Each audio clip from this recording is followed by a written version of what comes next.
je m'appelle Syndicat. Syndicat, c'est un mot en kikongo. Ça veut dire l'envoyé. Quand j'étais petit, mes amis, mes grands cousins comprenaient l'envoyé dans le sens le petit qu'on envoie chercher des coca au monde. Et finalement, après, c'est mon père qui dit non, l'envoyé, c'est Emmanuel, c'est l'envoyé de Dieu. Et là, disons, la perspective a changé. En fait, je m'appelle Syndicat parce que je suis né juste en 72, juste avant la zarénisation. On a eu un phénomène culturel chez nous qui était très fort, qui était un peu dans le registre de la révolution culturelle maoïste en Chine. Et là où la décision politique qui avait été prise à l'époque, c'était d'abord une forme d'égalitarisme, c'est-à-dire tout le monde allait à la même école et tout le monde allait en uniforme. Les garçons n'avaient plus le droit de porter, et les hommes n'avaient plus le droit de porter des cravates. Les filles n'avaient plus le droit de porter des pantalons. Et on n'avait plus le droit à des crayons chrétiens. Et mine de rien, c'est quand tu le remets dans la perspective historique, et que maintenant qu'on a fini l'ère Mobutu et qu'on est passé au XXIe siècle, peut-être qu'il y a une dimension ridicule, mais en fait ça a marqué toute une génération. Moi par exemple, mon identité procède fondamentalement de cette révolution culturelle. Et même si ce projet politique a abouti à un échec, c'est quelque chose que je porte en moi. Donc si tu veux, c'est très particulier parce que je ne peux pas... Pour moi, le contexte historique, la manière dont je me situe par rapport à là d'où je viens, les gens qui étaient là avant moi, les combats qui ont été menés avant moi, c'est un truc qui est fondamental et qui m'a marqué. Syndicat, c'est intéressant. J'aime décider de mettre tous mes enfants dans des prénoms africains. Mon premier fils s'appelle Yenge. Yenge, c'est en kikongo, ça veut dire le bonheur. Ma fille s'appelle Haïlé. Haïlé, c'est un nom éthiopien. C'est un nom de l'empereur d'Éthiopie, Haïlé Sélassié. C'est un nom de garçon. Et un nom qui veut dire le grand. Donc il y a un prénom qui est très fort, mais avec en même temps une esthétique qui est très féminine. Et mon dernier fils s'appelle Kwame.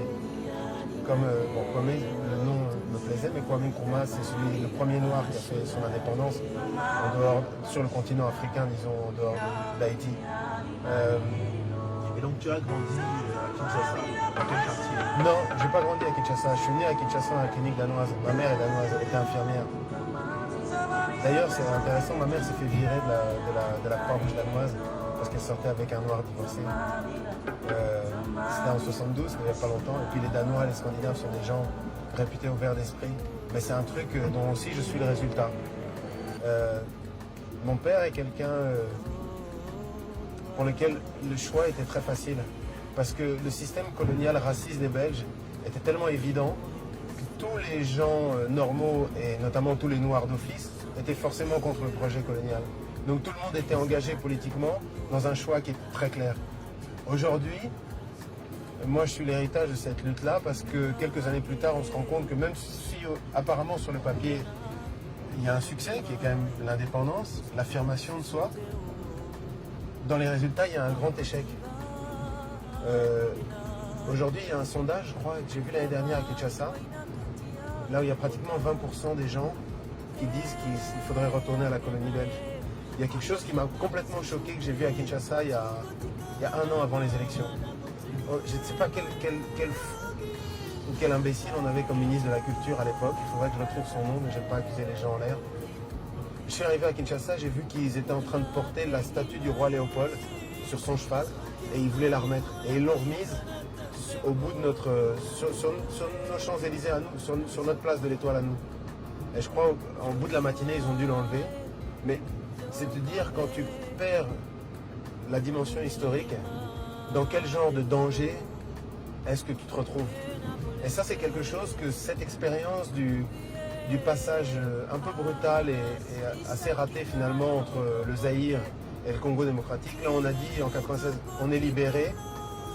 Si on est libéré de notre histoire, c'est-à-dire s'il s'agit de renier tout ce qu'on a vécu et tout ce qu'on a tenté sous l'époque Mobutu, et même avant, j'ai l'impression que Mobutu a voulu renier un peu l'époque Lumumba et de l'indépendance, là où lui n'était pas vraiment au top. Ensuite, Kabila père a voulu renier Mobutu.